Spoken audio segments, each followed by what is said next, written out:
Well, actually, normal to na pagtaas no ng mga tinatawag natin influenza-like illness. Ano ba itong influenza-like illness? Opo. Ito yung sakit na ang manifestation niya, ubo, sipon, tapos lagnat. And usually, hanggang 10 days ang duration yan. No? So, ibig sabihin, nawawala yan. Kung hindi naman, kung lalampas ng 10 days yan, hindi na yan influenza-like illness. No? And tinatawag siyang influenza-like illness kasi nga ang sintomas nito is compatible with flu.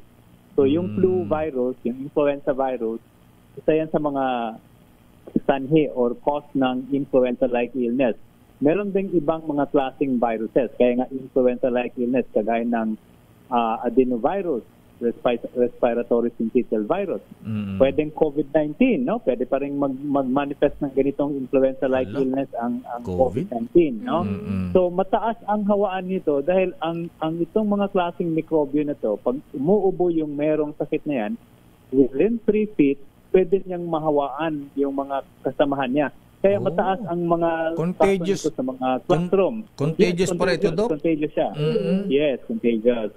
So, importante no na turuan natin ang mga bata na paano hindi makakuha ng ganitong klaseng infection, magsuot ng face mask, maghugas ng kamay, at takpan yung ilong or bibig pag umubo.